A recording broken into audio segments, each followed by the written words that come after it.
So, dear friends, we are with the third lesson. The name of the lesson is My Home Environment from my Reminiscences. It's written by Rabindranatha Tagore. We know that Rabindranath Tagore is known for his poetry. His prose is also very enduring, and he is also known for his many literary forms, letters, memories, essays, and dramas. But his most comprehensive achievement was perhaps his novels. He loved his Bengali countryside and maintained close contact with the village folk. Their humble lives and their small miseries found much space in his writings.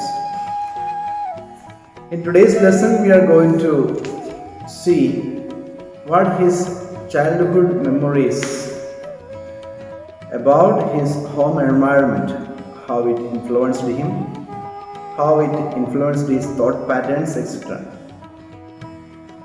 We know we all live in our families, and the behavior pattern of our family members influences.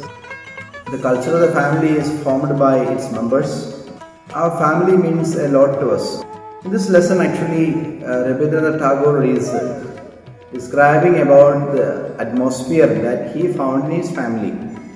Let's read about the atmosphere and family life in Rabindranath Tagore's childhood home. We'll go paragraph by paragraph. Let's see what he tells us regarding his family atmosphere. One great advantage which I enjoyed in my younger days was the literary and artistic atmosphere which pervaded our house. So he says that the atmosphere that pervaded his house is of artistic and literary atmosphere. People who are artists, people who are interested in literature. So the family members are aware of this nature. People who are interested in literature and people who are interested in art. I remember how, when I was quite a child, I would be leaning against the veranda railings which overlooked the detached building comprising the reception room. So he is overlooking to the building, another building across the road. This building comprises the reception room. These rooms would be lighted up every evening. Splendid carriages would draw in under the portico, and visitors would be constantly coming and going. What was happening I could not very well make out, but I would keep staring at the rows of lighted casements from my place in the dark. What is casements? They are, in other words, we could say windows. The intervening space was not great, but the gulf between my infant world and these lights was immense. He says that the space between where he stands and the building just other side of the road was not so much. The space was not so much, but the gulf between his infant world and these lights was immense. Means he wanted to associate. He also wanted to associate into the culture of that building, where people are gathering and people are socializing, etc. But as a child, he couldn't do that. So he was always wondering and amazed at what was happening across the road in the other building. I hope you understood the first paragraph. So this is a kind of setting that Rabindranath Tagore is giving us regarding his atmosphere at home. Next paragraph goes like this. My elder cousin Ganendra had just got a drama written by Pandit Taragaratna and was having it staged in the house. So what's happening there? Rabindranath Tagore's cousin, what is his name? Ganendra. Ganendra has got a drama written by Pandit Taragaratna, and he is very busy with staging that drama in that house. His enthusiasm for literature and fine arts knew no bounds. So he was very much interested in fine arts and literature. Who? Cousin Ganendra. He was the center of the group who seemed to have been almost consciously striving to bring about from every side the Renaissance which we see today.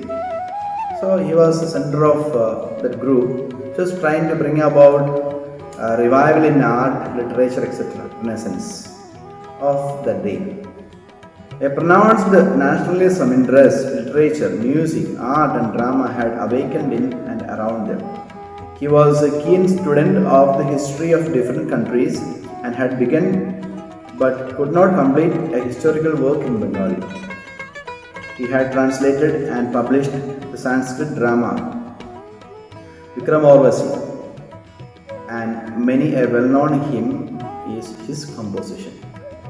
Rabindranatha Tagore is actually describing about his elder cousin Ganendra and what is his nature, how he managed to get a drama written by Pandit Taragaratna, and he was trying to stage the drama, and people are all gathered around him in order to stage this drama. Of course, they are actors. They are trying to put up this drama, they are trying to learn the dialogues, etc. So he is also a person who has awakened a kind of nationalism, a kind of renaissance among the people, and he encourages art and literature. The third paragraph goes like this. I was still a child when my cousin Ganendra died in the prime of his youth. But for those who have once beheld him, it is impossible to forget his handsome, tall and stately figure. And now Tagore is telling that when he was a child himself, this person, his cousin Ganendra, died. And he says that it is impossible to forget his handsome, tall and stately figure.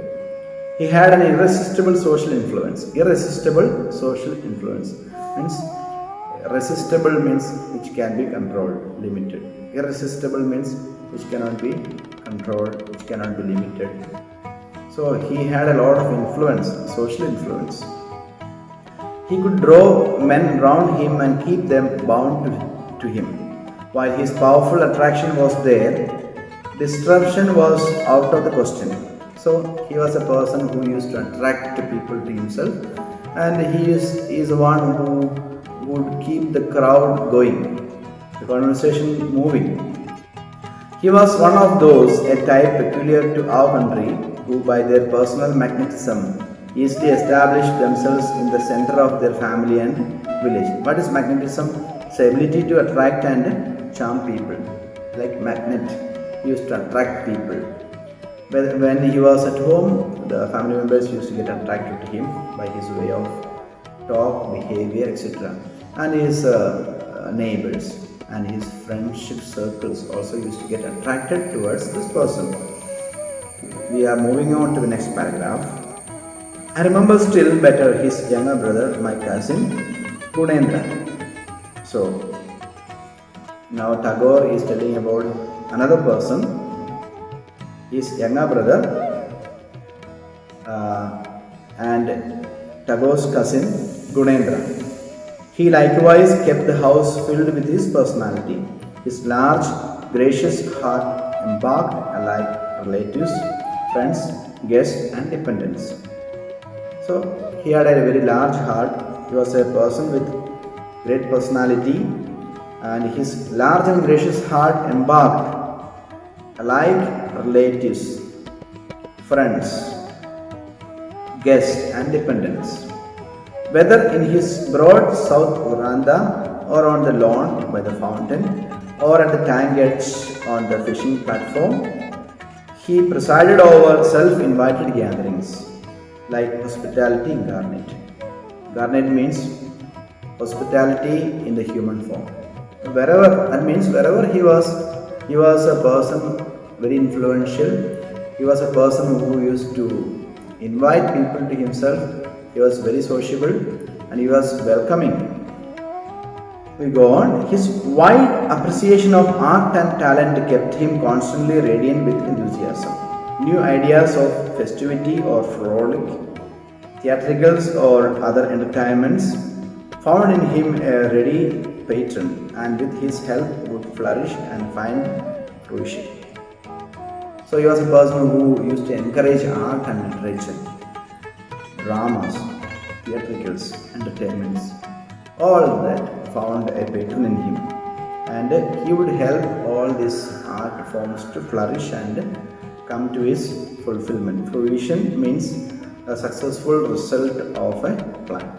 Suppose anyone came along with a plan to have a drama played, enacted, he would help them out with that and make sure that the drama is staged.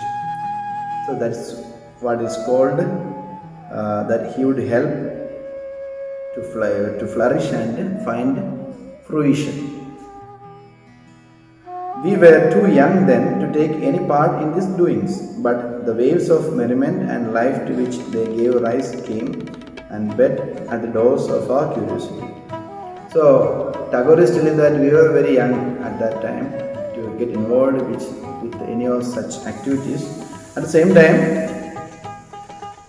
these waves of merriment and life to which they gave rise came and beat at the door of our curiosity. So they were so curious. These boys were very curious to see the merriment that they made and the life that they made. I remember how Burlesque, composed by my eldest brother, was once being rehearsed in my cousin's big drawing room.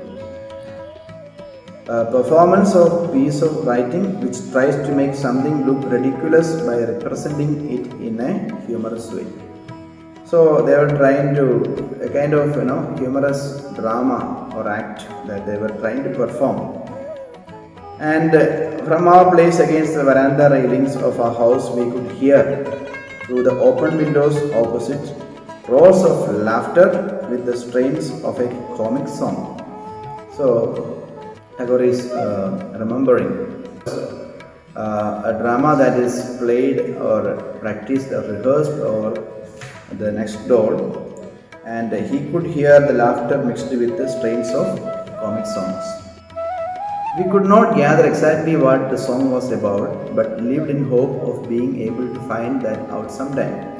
So they could not recognize or they could not hear exactly the song, but the Tagore was in a hope that one day or other he would be able to find out what the song was all about.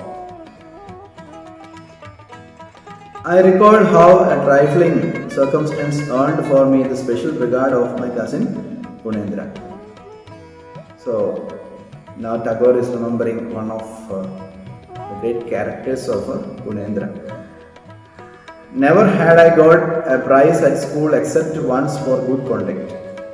So Tagore is very frank enough to tell about his own personality. He says that never had I got a prize from the school except once for good conduct. Once he got a prize for his good conduct. Of the three of us, my nephews, Satya was the best at his lessons. So he speaks about one of his nephew, Satya. He once did well at some examination and was awarded a prize. As we came home, I jumped off the carriage to give the great news to my cousin who was in the garden. Satya has got a prize. I shouted as I ran to him. He drew me to his knees with a smile. And have you not got a prize? He asked. No, I said. Not I, it's Satya. So Satya, his nephew, got a prize, and Tagore, as soon as he reached home, he jumped out of the carriage and went to Gunendra and said, Satya got a prize. Gunendra kneeling down before him and asked Tagore, "Didn't you get a prize?" Then frankly Tagore said, "No, not I, Satya got the prize." Now, cousin Gunendra, he notices something in the personality of Tagore, and he mentions, "My genuine pleasure at Satya's success seemed to touch my cousin particularly. He turned to his friends and remarked on it as a very creditable trait." So, he noticed that my genuine pleasure at Satya's success seemed to touch the cousin. And Gunendra remarked to his friends regarding this attitude of feeling happy about the success of the another. Satya got the prize, but it is Tagore who comes and reports happily with regard to the success of another person, his nephew Satya. That is a good characteristic or trait that Gunendra liked in Tagore, and Gunendra also remarked to his friends regarding the same. "This prize that I got for not getting a prize did not do me good. There is no harm in making gifts for children, but they should not be rewards. It is not healthy for youngsters to be made self-conscious." Tagore is telling later on, thinking about this event, Tagore would say that it is not good for making gifts to children, but there should not be rewards. It is not healthy for youngsters to be made self-conscious. When Satya got a prize and Tagore did not get a prize, he was made self-conscious. So he says that it will not do good. My Home Environment by Rabindranath Tagore. One great advantage which I enjoyed in my younger days was the literary and artistic atmosphere which pervaded our house. I remember how, when I was quite a child, I would be leaning against the veranda railings which overlooked the detached building comprising the reception rooms. These rooms would be lighted up every evening. Splendid carriages would draw up under the portico, and visitors would be constantly coming and going. What was happening, I could not very well make out, but I would keep staring at the rows of lighted casements from my place in the darkness. The intervening space was not great, but the gulf between my infant world and these lights was immense. My elder cousin, Ganendra, had just got a drama written by Pandit Tarak Ratna and was having it staged in the house. His enthusiasm for literature and the fine arts knew no bounds. He was the center of the group, who seemed to have been almost consciously striving to bring about from every side the Renaissance which we see today. A pronounced nationalism in dress, literature, music, art and drama had awakened in and around him. He was a keen student of the history of different countries and had begun but could not complete a historical work in Bengali. He had translated and published the Sanskrit drama Vikram Morvashi, and many a well-known hymn is his composition. I was still a child when my cousin Ganendra died in the prime of his youth. But for those who have once beheld him, it is impossible to forget his handsome, tall, and stately figure. He had an irresistible social influence. He could draw men round him and keep them bound to him. While his powerful attraction was there, disruption was out of the question. He was one of those, a type peculiar to our country, who, by their personal magnetism, easily established themselves in the center of their family or village. I remember still better his younger brother, my cousin Gunendra. He likewise kept the house filled with his personality. His large, gracious heart embraced alike relatives, friends, guests, and dependents. Whether in his broad south veranda, or on the lawn by the fountain, or at the tank edge on the fishing platform, he presided over self-invited gatherings. Like hospitality incarnate, His wide appreciation of art and talent kept him constantly radiant with enthusiasm. New ideas of festivity or frolic, theatricals, or other entertainments found in him a ready patron, and with his help would flourish and find fruition. We were too young then to take any part in these doings, but the waves of merriment and life to which they gave rise came and beat at the doors of our curiosity.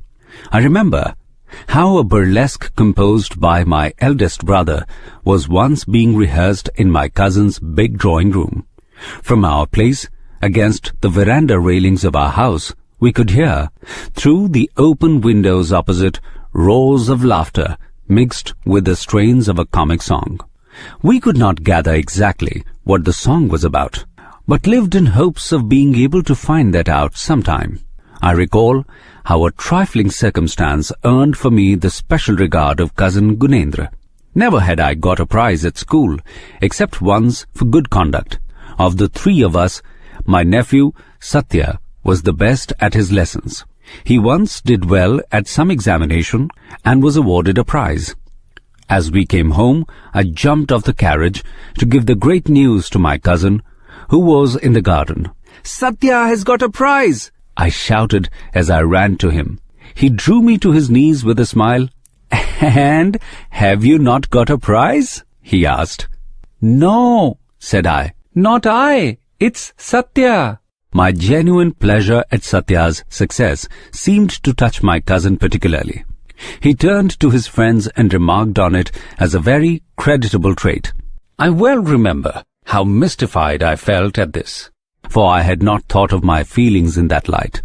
This prize that I got for not getting a prize did not do me good. There is no harm in making gifts to children, but they should not be rewards.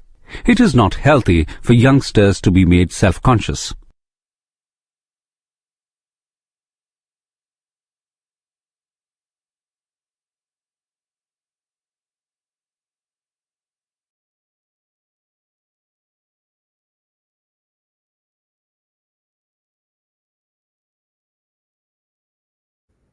After the midday meal, cousin Gunendra would attend the estate office in our part of the house.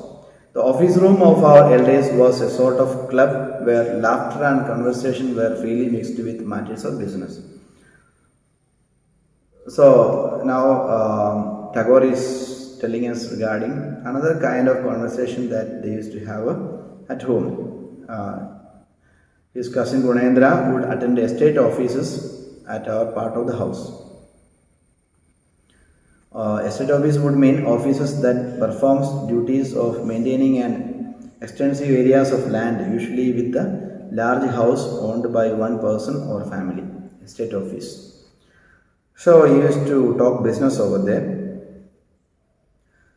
The office room of our elders was a sort of club where laughter and conversation were freely mixed with matters of business. My cousin would recline on a couch and I would seize some opportunity of edging up to him. So,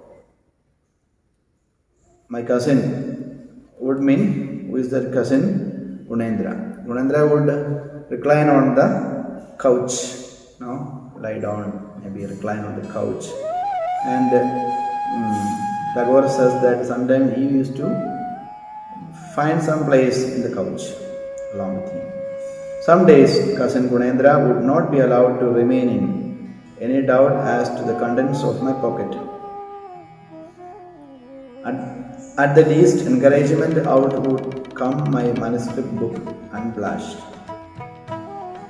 Some days, cousin Gunendra would not be allowed to remain in any doubt as to the contents of my pocket.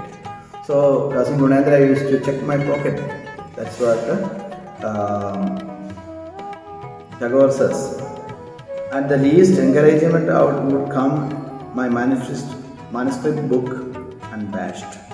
I need hardly state that my cousin was not a severe critic. In point of fact, the opinions he expressed would have done splendidly as advertisements.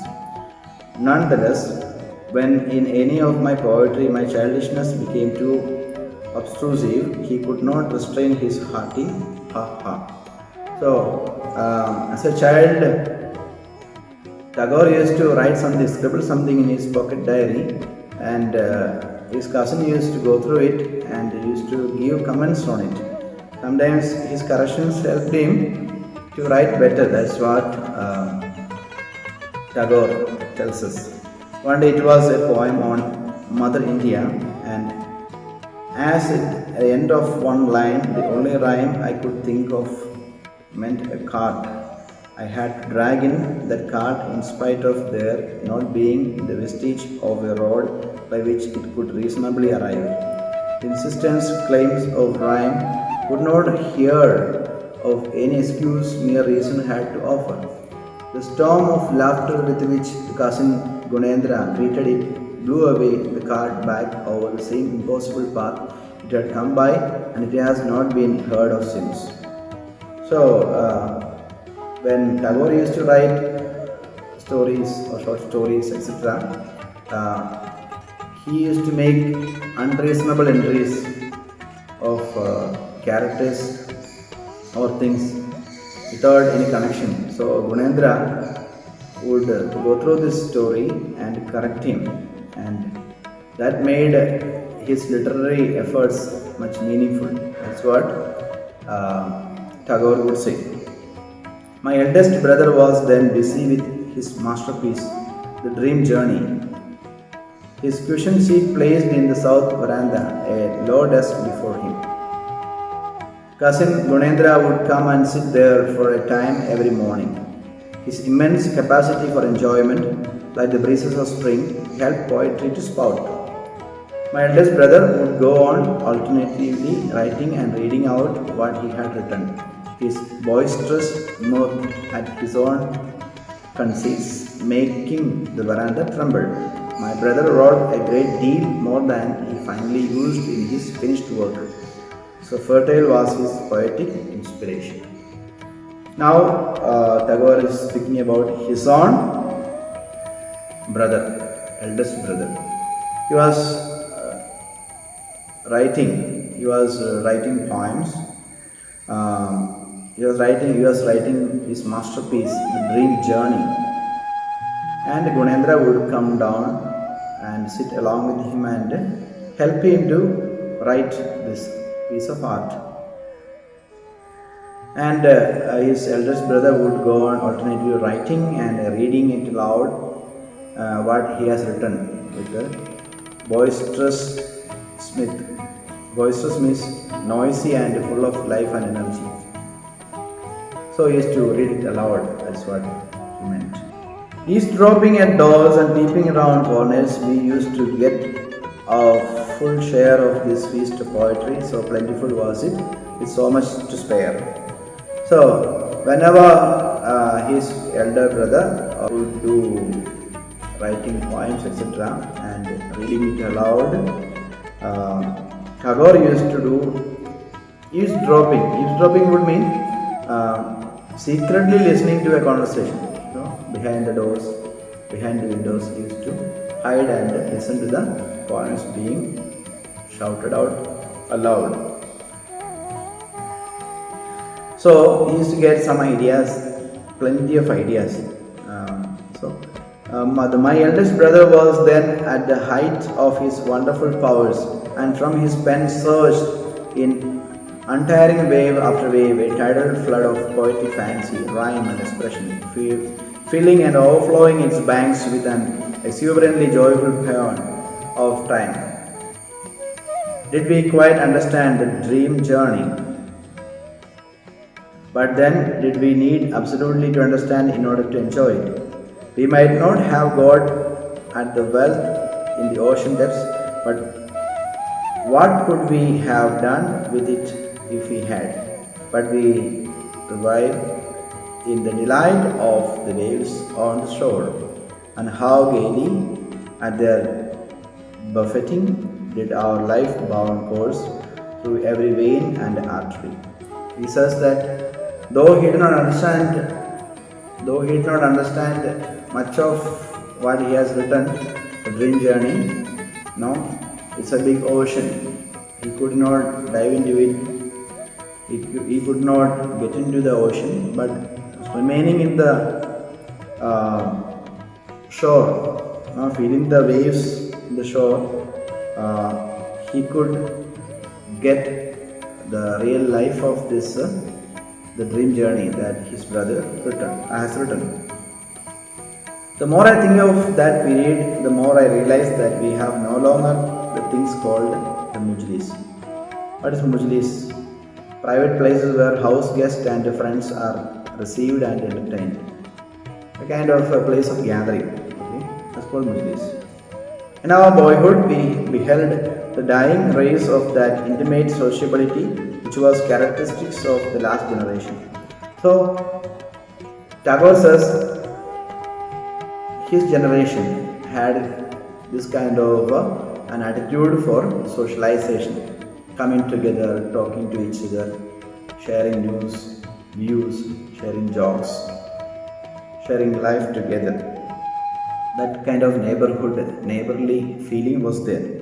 Neighborly feeling were then so strong that the mujlis was a necessity, and those who could contribute to its amenities were in great request. So, mujlis, a place where people used to gather and talk to each other, etc. Socialization used to take place, and people who are sociable, who are good at socialization, were of great demand that time. People used to want them. They were very much wanted. People nowadays call on each other on business or as a matter of social duty, but not to foregather by way of mujlis. Nowadays, what happens? Such kind of socialization is not taking place even in the families. That's what Tagore says. What going and coming we used to see. How merry were the rooms and verandas with the hum of conversation and the snatches of laughter. Men still come and go, but those same verandas and rooms seems empty and deserted. So, a kind of comparison is made between his childhood days and the present day. Those verandas which were to be flooded with people and laughter and music and talks. Nowadays it seems to be quiet and no more laughter and talk. We still meet for business or political purpose, but never for the pleasure of simply meeting one another. So he says, we still meet, maybe it is for our political purpose, for business, talking business, etc., but not simply for talking and socializing. Just for the pleasure of simply meeting one another. We have ceased to contrive opportunities to bring men together simply because we love our fellow men. So many friends, even when we make a conversation over the phone, do we simply call someone just to know about his well-being, just to know about how he is doing or she is doing. Sometimes we have hidden motives behind calling someone. After asking them how are you and what are you doing, etc., we get into the business. We call people to get things done, isn't it? So that's what happened in Tagore's life also. When he grew up, that old life and energy that was exuberant in the verandas, in the courtrooms, the family rooms were missing. When I look back on those whose ringing laughter coming straight from their hearts used to lighten for the burden of household cares, they seem to have been visitors from some other world. Okay, Rabindranath Tagore is trying to conclude saying that we have ceased to contrive opportunities to bring men together simply because we love our fellow men. When I look back on those whose ringing laughter coming straight from their hearts used to lighten for us the burden of household cares, they seem to have been visitors from some other world. Occasionally he used to get some people who used to lighten up their world, who used to lighten up the burden of the household cares. Some visitors who used to come and then make the real atmosphere of the family, talking to each other, laughter, care, love shared, etc. So, my dear friends, when we go through this chapter, when we read through this chapter, we really understand what Tagore means. Tagore means that the family atmosphere that was existing during his childhood days were never found later on. The kind of socialization, the kind of conversation that held between the family members was missing in his later period. Maybe this is our experience too. How often at home do we talk to each other and spend time listening to each other? In our families, do our family members meet each other? Sometimes we are in our own personal rooms,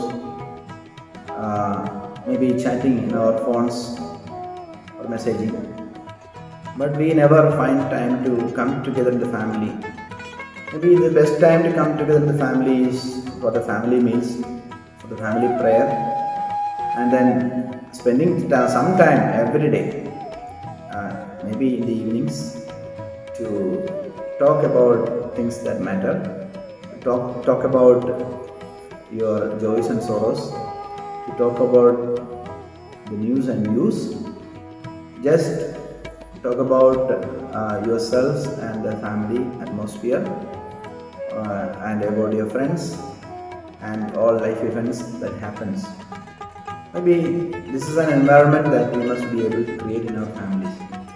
Such families becomes happy families, sharing and caring for each other. Thanks a lot. I hope you have understood this lesson quite well. And if you have some clarifications and doubts, we will be able to clear it in our live sessions in the coming days. Okay, my dear friends, have a blessed day. Stay safe and stay healthy. God bless you.